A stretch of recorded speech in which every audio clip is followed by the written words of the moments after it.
All right, next I'm going to have you go ahead and have a seat. I'm going to go ahead and test your grip strength by squeezing my fingers. Perfect. I'm also going to go ahead and let you know your vital signs were all within normal limits done outside of the room.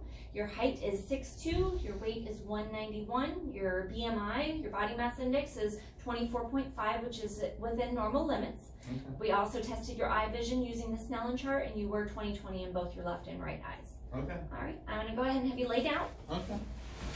Perfect, you already took off your shoes. And I'm going to go ahead and inspect your neck. Go ahead and turn towards the side, and then go ahead and turn back towards me. Perfect, you can look straight ahead. I'm just inspecting for a jugular venous pulse. If I did see a pulsation, I would note if it was either a carotid or jugular. If a jugular pulsation was noted, I would go ahead and lift your head of the bed and note the angle at which the pulsation stopped. Okay. All right, next I'm going to assess the precordium. I don't notice any kind of pulsations or heave. I'm also going to go ahead and palpate the chest. No pulsations, no thrills, no abnormalities noted. I'm also going to palpate the apical pulse, which is at the mid-clavicular line, 5th intercostal space. I'm now going to go ahead and listen to S1, S2 heart sounds with the diaphragm, starting at the aortic valve, which is just right of the sternum at the 2nd intercostal space, moving on to the pulmonic, which is at the 2nd intercostal space, just left of the sternum, down to Erb's point at the 3rd intercostal space, just left of the sternum, and then over to the tricuspid valve, which is just left of the sternum at the 4th intercostal space. Now I'm going to move over to the mitral valve, which is at the 5th intercostal space, mid-clavicular line. I would here then assess, auscultate his heart sounds for 15 seconds for the apical pulse. After 15 seconds, I note that the apical pulse is regular with 64 beats a minute. All right, I would then repeat the same test using the bell of my stethoscope to auscultate all the valves to listen for any murmurs. I would also have you go ahead and roll slightly onto your left side to auscultate the apex of the heart with the bell of the stethoscope as well. Okay. Next, I'm going to go ahead and move on to your abdomen. Upon inspecting your abdomen, it appears to be symmetrical. Umbilicus is present. There's no pulsations, no abnormalities, no discoloration, just little scars from your gallbladder removal. I'm now going to go ahead and auscultate your abdomen, starting at the right lower quadrant, moving up to the right upper quadrant, over to the left upper quadrant, and then down to the left lower quadrant, using my diaphragm. Then I would move to the bell of the stethoscope to auscultate for any aortic vascular sounds, for any abnormalities. There were about sounds active in all 4 quadrants. Everything sounded good. I'm then going to go ahead and percuss the abdomen in all 4 quadrants at 3 points in a zigzag pattern. Tympany is heard throughout. There should be a dull sound heard over the spleen and the liver, which will go ahead and tell me the size and the edges of proximity. I'm lastly going to go ahead and palpate your abdomen. I want you to let me know if you feel any tenderness or pain. I'm going to use soft and deep palpation. Any kind of pain or tenderness? No. All right, as stated before, the abdomen is non-tender, soft, symmetrical, no hernias, no masses noted. Okay. Next, I'm going to go ahead and test your hip range of motion. I'm going to have you go ahead and lift up your right leg. I'm going to push against it and push against it. Perfect. And then we're going to repeat it. Perfect. Now I'm going to have you bend up your right leg. Go ahead and let your leg lay out, which shows good external rotation of the hip. I'm going to push against it and push against it. I would then also repeat it on the left leg. Perfect. All right, very good. Now, which shows good range of motion of your hips. I'm going to now go ahead and inspect your legs. They appear to be symmetrical. No wounds or open lesions, just a small laceration, 2 by 1 centimeter healing laceration on your right knee. Coloration is normal for ethnicity. Skin, hair is normal pattern. I'm going to go ahead and palpate your legs. They are warm and dry. No edema is noted.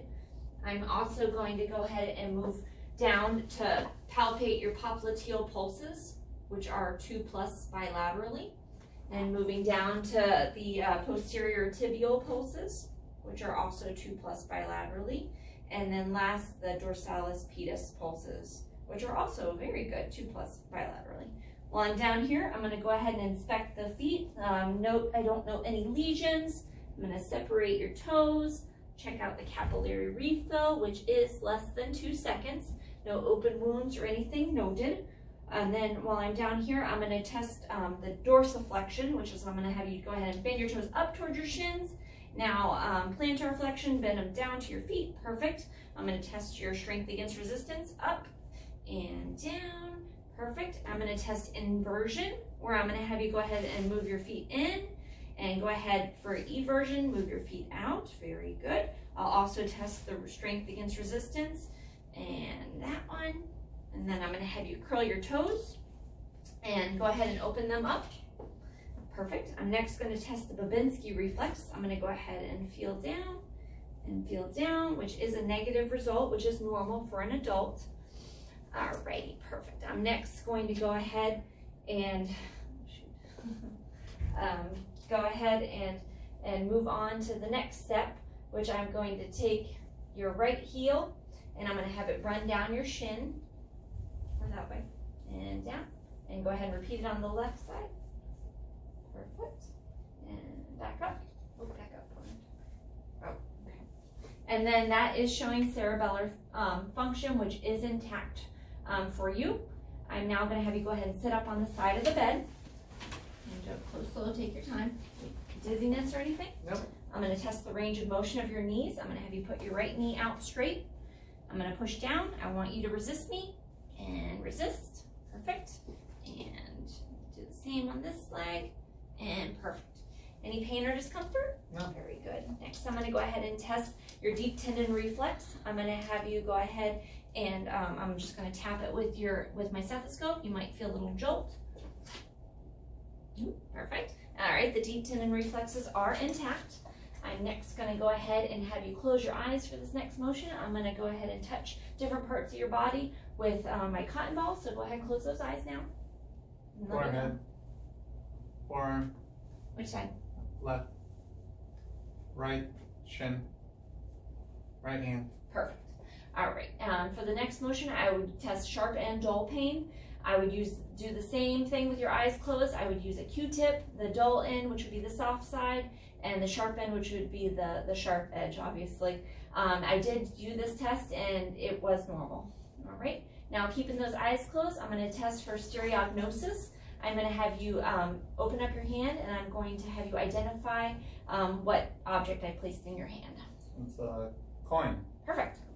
All right, moving on to the next hand. It's a key. Perfect.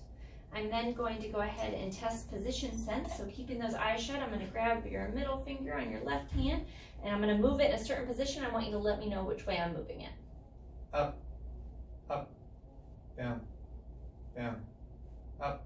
Perfect. Now go ahead and open your eyes. I'm going to go ahead and test your coordination. So I want you to hold your hands out, and I want you to touch your fingers to your thumb as quickly as you can. Perfect. Next, we're going to go ahead and have you hold your hands out, and I want you to flip your hands back and forth as quickly as you can. Perfect. It shows that your coordination is intact. I'm going to now have you go ahead and stand up for me. Take your time. Do you feel dizzy? No. No? All right, perfect. I'm going to have you walk to the wall. Normal. Take your time. Perfect. Now coming back, I'm going to have you walk heel to toe. Very good. And then I'm going to have you walk on your tippy toes for just a quick little step. And then I'm going to have you walk on your heels. Okay. Very good. I'm now going to test Romberg sign. So I'm going to have you just stand here. I'm going to close your eyes and count for 20 seconds. I'm going to stand by you to make sure for patient safety and see if I note a sway, which I don't. So this sign would be negative for the patient. You can go ahead and open your eyes. Now I'm going to have you put your arm on the bed and have you bend your left knee up or left leg up. Perfect. Now test the other side. All right, very good. Any pain or discomfort? No. And then lastly, I'm going to go ahead and test the range of motion of your spine. I want you to go ahead and bend forward for me. Okay, very good. And then I'm going to have you bend side to side. And lastly, I'm going to have you twist. Very good. Any pain or discomfort? No, that's Awesome, it. very good. Well, this does complete your exam. I just want to thank you for your time and cooperation today. Thank you very much. Thanks. Have a good day. Thank you.